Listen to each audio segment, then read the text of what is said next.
حضرت معاذ بن جبل رضی اللہ تعالیٰ عنہ سے مروی ہے کہ جب بندہ مومن کسی بیماری میں مبتلا ہو جاتا ہے تو اس کے بائیں شانے والے فرشتے سے کہا جاتا ہے کہ اس کے گناہوں کو لکھنا بند کر دو۔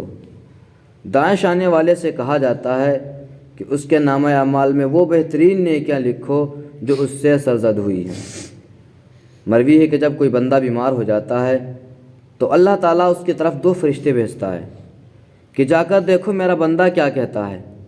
اگر بیمار الحمدللہ کہتا ہے تو فرشتے اللہ کی بارگاہ میں جا کر اس کا قول عرض کر دیتے ہیں۔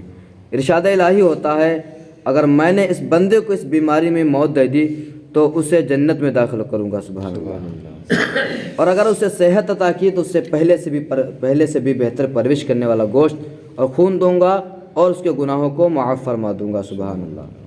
ہاں، تو ہم میں سے جو بیمار ہو جائے تو بیماری کے اندر کبھی بھی اللہ رب العزت کی نافرمانی نہیں کرنی چاہیے۔ ہمیشہ جب بھی کوئی شخص بھی کسی طریقے سے ہم سے کوئی سوال کرے کسی چیز کے بارے میں تو ہمارا آپ کے زبانوں پر الحمدللہ کا لفظ ہونا چاہیے۔ بنی اسرائیل میں ایک نہایت ہی فاجر و فاسق انسان تھا جو اپنی بد کرداریوں سے کبھی باز نہ آتا تھا۔ اہل شہر جب اس کی بدکاریوں سے عاجز آ گئے تو اللہ تعالیٰ سے اس کے شر سے محفوظ رہنے کی دعا مانگنے لگے۔ اللہ تعالیٰ نے حضرت موسیٰ علیہ السلام کی طرف وحی کی کہ بنی اسرائیل کے فلاں شہر میں ایک بدکار جوان رہتا ہے، اسے شہر سے نکال دیجیے تاکہ اس کی بدکاریوں کی وجہ سے سارے شہر پر آگ نہ برسے۔ حضرت موسیٰ علیہ السلام وہاں تشریف لے گئے اور اسے اس کی بستی سے نکال دیا۔ پھر فرمان الہی ہوا کہ اسے اس بستی سے بھی نکال دیجیے۔ جب حضرت موسیٰ علیہ السلام نے اس کو اس بستی سے بھی نکال دیا تو اس نے ایک ایسے غار پر ٹھکانہ بنایا جہاں نہ کوئی انسان تھا اور نہ ہی کسی چرند پرند کا گزر تھا۔ قرب جوار میں کہیں آبادی نہ تھی اور نہ ہی دور دور تک سبزے کا کوئی پتہ تھا۔ اس غار میں آ کر وہ جوان بیمار ہو جاتا ہے۔ اس کی تیمارداری کے لیے کوئی بھی شخص اس کے آس پاس موجود نہ تھا جو اس کی خدمت کرتا۔ وہ ضعف و توانائی سے زمین پر گر پڑا، یعنی کمزوری سے وہ شخص زمین پر گر پڑا اور کہنے لگا کاش اس وقت اگر میری ماں ہوتی، میرے پاس موجود ہوتی تو مجھ پر شفقت کرتی اور میری اس بے کسی اور بے بسی پر روتی۔ اگر میرا باپ ہوتا تو میری نگہبانی، نگہداشت اور مدد کرتا۔ اگر میری بیوی ہوتی تو میری جدائی پر روتی۔ اگر میرے بچے اس وقت موجود ہوتے تو کہتے اے رب ہمارے عاجز، گنہگار، بدکار، مسافر باپ کو بخش دے جسے پہلے تو شہر بدر کیا پھر دوسری بستی سے نکال دیا گیا۔ اب وہ غار میں بھی ہر ایک چیز سے نا امید ہو کر دنیا سے آخرت کی طرف چلا ہے اور میرے جنازے کے پیچھے روتے ہوئے چلتے۔ پھر وہ نوجوان کہنے لگا اے اللہ تو نے مجھے والدین، بیوی، بچوں سے تو دور کیا ہے مگر اپنے فضل و کرم سے دور نہ کرنا۔ تو نے میرے دل عزیزوں کی جدائی میں تو جلایا ہے میرے رب، اب میرے سراپا کو میرے گناہوں کے سبب جہنم کی آگ میں نہ جلانا۔ اسی دم اللہ تعالیٰ نے ایک فرشتہ اس کے باپ کے ہم شکل بنا کر ایک حور کو اس کی ماں اور ایک حور کو اس کی بیوی کی ہم شکل بنا کر اور غلامان جنت کو اس کے بچوں کے روپ میں بھیج دیا۔ یہ سب اس کے قریب آ کر بیٹھ گئے، اس کی شدت تکلیف پر تعاسف اور آہوازاری کرنے لگے۔ جوان انہیں دیکھ کر بہت خوش ہوا اور اسی مسرت میں اس کا انتقال ہو گیا۔ تب اللہ تعالیٰ نے حضرت موسیٰ علیہ السلام کی طرف وحی کی کہ فلاں غار کی طرف جاؤ، وہاں ہمارا ایک دوست مر گیا ہے، تم اس کی تکفین و تدفین کا انتظام کرو۔ حکم الہی کے موجب حضرت موسیٰ علیہ السلام جب غار میں پہنچے تو انہوں نے وہاں اسی جوان کو مرا ہوا پایا جس کو انہوں نے پہلے شہر اور پھر بستی سے نکالا تھا۔ اس کے گرد حوریں تعزیت کرنے والی کی طرح بیٹھی ہوئی تھی۔ موسیٰ علیہ السلام نے بارگاہ الہی میں عرض کی کہ اے رب العزت یہ تو وہی جوان ہے جسے میں نے تیرے حکم سے شہر اور بستی سے نکال دیا تھا۔ رب العزت نے فرمایا موسیٰ میں نے اس کے بہت زیادہ رونے، عزیزوں کی فراق میں تڑپنے کی وجہ سے اس پر رحم کیا اور فرشتے کو اس کے باپ کی اور حور غلامان کو اس کی ماں، بیوی اور بچوں کی ہم شکل بنا کر بھیجا ہے جو غربت میں اس تکلیفوں پر روتے ہیں۔ جب یہ مرا تو اس کی بیچارگی پر زمین و آسمان والے روئے اور میں ارحم الراحمین ہوں، پھر کیوں نہ اس کے گناہوں کو معاف کرتا، اس واقعے سے پتہ چلا بنی اسرائیل کے اندر ایک اتنا گنہگار شخص تھا کہ جب بستی والوں نے دعا کیا اللہ اسے ہماری بستی سے دور فرما دے، تو اللہ رب العزت نے حکم فرمایا موسیٰ علیہ السلام کی طرف کہ موسیٰ جاؤ اس فلاں شخص کو اس بستی سے نکال دو، کہیں ایسا نہ ہو کہ اس کی بدکاریوں کی وجہ سے، کتنا گنہگار، اتنی بدکاریوں کی وجہ سے پوری بستی والوں کے اوپر آگ نہ برسے۔ موسیٰ علیہ السلام فوراً کے فوراً جاتے ہیں، اس شخص کو شہر سے نکال دیتے ہیں، وہ ایک بستی کے اندر پناہ لیتا ہے، بستی کے اندر اس کی بدکاریاں بڑھی، بستی والوں نے دعا کی، پھر اللہ نے بھیجا موسیٰ کو جاؤ وہاں سے بھی نکال دو، وہاں سے بھی نکال دیا گیا موسیٰ اس شخص کو۔ پھر وہ شخص جاتا ہے ایک پہاڑی کی طرف چلا جاتا ہے اور وہاں پناہ لے لیتا ہے۔ پہاڑی کے اندر وہ جب بندہ جاتا ہے، جانے کے بعد اس کے اندر بیمار ہو جاتا ہے، وہ اس پہاڑی کے اندر بیمار ہو جاتا ہے۔ جب بیمار ہو جاتا ہے تو اسے بہت زیادہ افسوس و تعصب ظاہر ہونے لگتا ہے، اور وہ اللہ رب العزت کی بارگاہ میں عجز و نیاز کے ساتھ کہتا ہے یا اللہ تو نے میرے گھر والوں سے دور کر دیا، ماں باپ سے دور کر دیا، بھائیوں سے دور کر دیا، بچوں سے دور کر دیا، یا اللہ مجھے اپنی رحمت سے دور نہ کرنا۔ وہ اللہ رب العزت کی رحمت کو پکارا اس حالت میں کہ یا اللہ تو نے مجھے سارے غم تو دے دیے، ماں بھی دور ہے، باپ بھی دور ہے، بھائی بھی دور ہے، بہنیں بھی دور ہیں، یا اللہ لیکن مجھے اپنی رحمت سے دور مت کرنا۔ جب یہ اس کے زبان سے کلمات جاری ہوئے، فوراً کی فوراً اللہ رب العزت نے حکم دیا جنت کی حوروں کو کہ اس کے پاس جاؤ، کوئی بیوی کی شکل میں ہے، کوئی بہن کی شکل میں ہے، کوئی بچوں کی شکل میں ہے، سارے کے سارے لوگ اس کے سامنے بیٹھ جاتے ہیں آ کر، اور اس کی روح پرواز کر جاتی ہے۔ پھر موسیٰ علیہ السلام سے فرمایا کہ جب جاؤ میرے دوست کا جنازہ اس کی تجہیز و تکفین کا انتظام کرو۔ موسیٰ آتے ہیں، دیکھتے ہیں کیا جنازہ وہی شخص جسے بستی سے شہر سے نکالا گیا، پھر بستی سے نکالا گیا، اور پھر وہ اللہ رب العزت کا دوست کیسے ہو گیا؟ پوچھے یا اللہ ایسا کیوں؟ تو اللہ رب العزت نے ارشاد فرمایا موسیٰ جب سارے کے سارے لوگ اس سے دور کر دیے گئے تو اس نے کسی شخص کو نہیں بلایا بلکہ اس نے میری رحمت کو بلایا تھا، اور جب یہ شخص مجھے بلا رہا تھا تو میری رحمت نے گوارا نہ کیا کہ جو بندہ مجھے پریشانی کے عالم میں بلایا وہ مجھے سے تنہا چھوڑ دو، اسی وجہ سے اس کے تجہیز و تکفین کا انتظام کیا جائے۔ تو اس سے ہمیں اور آپ کو پتہ چلتا ہے کہ حالت کوئی بھی آ جائے ہمارے اوپر، معاملہ کسی طریقے سے پیش آ جائے، لیکن اللہ رب العزت کی رحمت سے نا امید نہیں ہونا چاہیے، کیونکہ ہمارے لیے مایوسی حرام ہے۔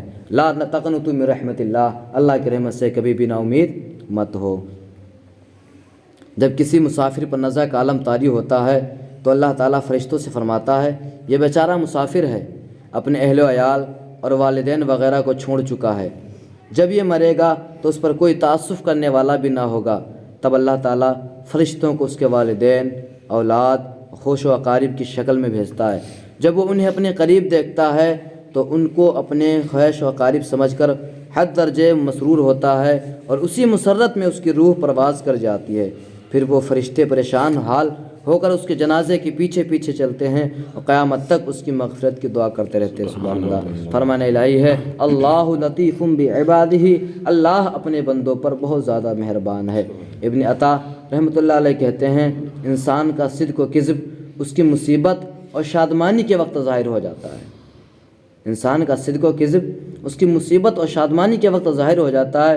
جو شخص شادمانی خوشحالی میں اللہ تعالیٰ کا شکر ادا کرتا ہے مگر مصائب میں فریاد و افغاں کرتا ہے وہ جھوٹا ہے۔ اگر کسی کو دو عالم کا علم عطا کر دیا جائے، اگر کسی کو دو عالم کا علم عطا کر دیا جائے پھر اس پر مصائب کے یلغار ہوں اور وہ شکوہ شکایت کرنے لگے تو اسے اس کا یہ علم و عمل کوئی فائدہ نہیں دے گا، یعنی ایسا علم بیکار ہے۔ اگر اس کے پاس دونوں جہان کا علم اسے عطا کر دیا جائے لیکن جب اس کے پاس کوئی مصیبت آئے تو اس پر آو افغاں کرنے لگے، اللہ رب العزت کی نافرمانی کرنا شروع کر دے تو اس کا ایسا علم بیکار ہے۔ حدیث قدسی ہے کہ اللہ تعالیٰ ارشاد فرماتا ہے جو میری قضا پر راضی نہیں ہے، میرے عطا پر شکر نہیں کرتا ہے، وہ میرے سوا کوئی اور رب تلاش کر لے، وہ میرے سوا کوئی اور رب تلاش کر لے۔ ہاں، جو بندہ اللہ رب العزت کی قضائی کے اوپر راضی نہیں، جو اللہ رب العزت نے حکم فرما دیا، جو مصیبت دے دی اسی کے اوپر راضی نہیں، اللہ رب العزت نافرمانیاں کرتا ہے تو اسے چاہیے کہ وہ اور رب تلاش کر لے۔ وہب بن منبع کہتے ہیں کہ اللہ کے ایک نبی نے 50 برس اللہ کی عبادت کی، تب اللہ تعالیٰ نے اس نبی کی طرف یہ وحی فرمائی کہ میں نے تجھے بخش دیا ہے۔ 50 سال اللہ رب العزت کی عبادت کی، تب اللہ تعالیٰ نے اس نبی کی طرف وحی فرمائی کہ میں نے تجھے بخش دیا ہے۔ نبی نے عرض کیا کہ اے اللہ میں نے تو کوئی گناہ ہی نہیں کیا، بخشا کس چیز کو گیا؟ اللہ تعالیٰ نے ان کی ایک رگ کو بند کر دیا جس کی وجہ سے وہ ساری رات نہ سو سکے۔ صبح کو جب ان کے پاس فرشتہ آیا تو انہوں نے رگ بند ہو جانے کی شکایت کی۔ تب فرشتہ بولا، اللہ تعالیٰ فرماتا ہے تیرے 50 برس کی عبادت سے تیری یہ ایک شکایت فزوں ہے، یعنی اس عبادت پر تو نازع کرتا ہے جو ایک رات تک کی تو اس کی شکایت نہ کر سکا۔ وہ بندہ 50 سال تک عبادت کرتا، وہ نبی 50 سال تک عبادت کرتے رہے۔ اللہ رب العزت نے فرمایا میں نے تجھے بخش دیا۔ انہوں نے کہا یا اللہ بخشا کس چیز کو گیا؟ میں نے تو کوئی گناہ ہی نہیں کیا ہے، میں نے کوئی گناہ ہی نہیں کیا تو مجھے بخشا کس چیز کو گیا؟ تو اللہ رب العزت نے اس کے شہر کو بند کر دیا۔ جیسے انہوں نے اس کی شکایت کی، اللہ رب العزت نے ارشاد فرمایا تمہاری 50 سال کی عبادتیں ایک طرف رہیں، تمہاری ایک شکایت ایک طرف آ گئی۔ تو ہم اور آپ کو چاہیے کہ مصیبتوں کے اوپر، پریشانیوں کے اوپر شکایت نہیں کرنی چاہیے۔ جہاں تک ہم سے اور آپ سے ہو سکے ہمارا مصیبت کے اوپر صبر کریں اور اللہ رب العزت کا اس کے اوپر شکر ادا کرتے رہیں، کیونکہ اللہ کے رسول صلی اللہ تعالیٰ علیہ وسلم ارشاد فرماتے ہیں کہ پریشانیوں کی حالت میں جب کوئی بندہ بیمار ہو جاتا ہے تو اس کے گناہوں کو معاف کر دیا جاتا ہے۔ سبحان اللہ۔ ہاں، اللہ رب العزت کی بارگاہ میں دعا، اللہ رب العزت ہمیں ان تمام تر باتوں پر عمل کرنے کی توفیق اور عطا عطا فرمائے، شریعت مطہرہ صلی اللہ تعالیٰ علیہ وسلم پر گامزن عطا فرمائے، ہمارے کو ہم سب کو اللہ رب العزت کی قضا پر راضی رہنے کی توفیق عطا فرمائے، ہمارے کو ہم سب کو سچا پکا مسلمان بنا اہدنا الصراط المستقیم پر چلنے کی توفیق رفیق عطا فرما، مالک ہم سب کے گناہوں کو معاف فرما، مالک ہم سے جو جانے نہ انجانے میں گناہ ہے مالک ہم سب کو معاف عطا فرما۔ سبحان ربک رب العزت عما یصفون وسلام علی المرسلین والحمد للہ رب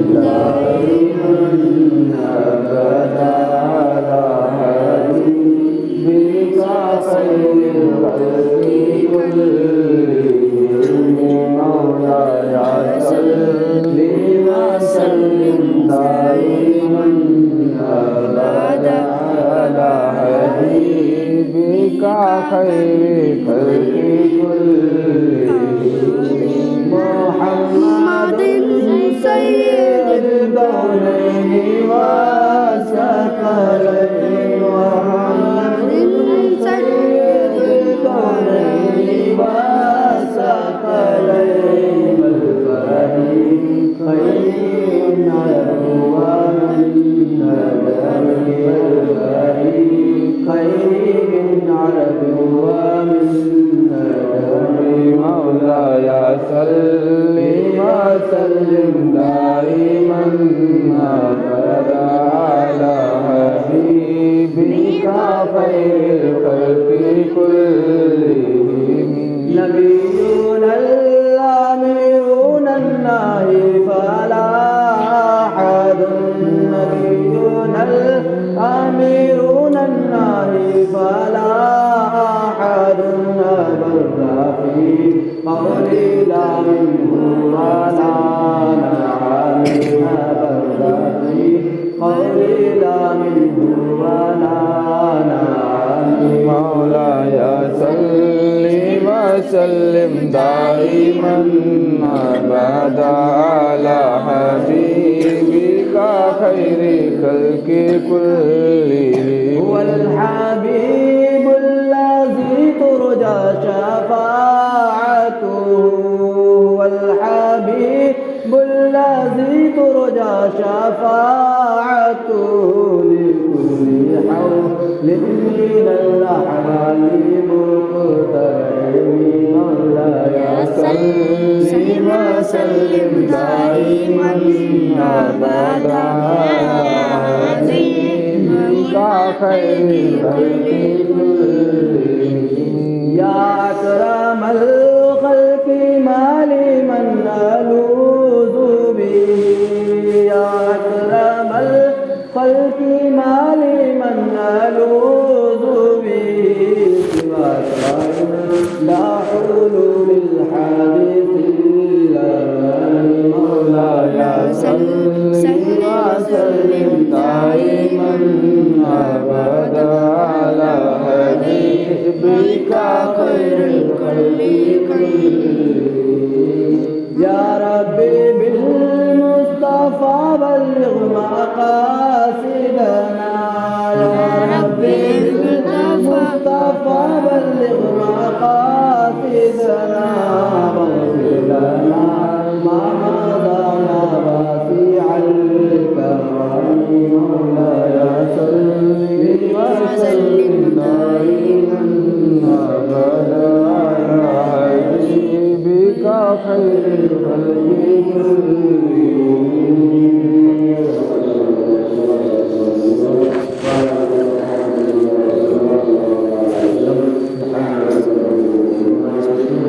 والسلام على المرسلين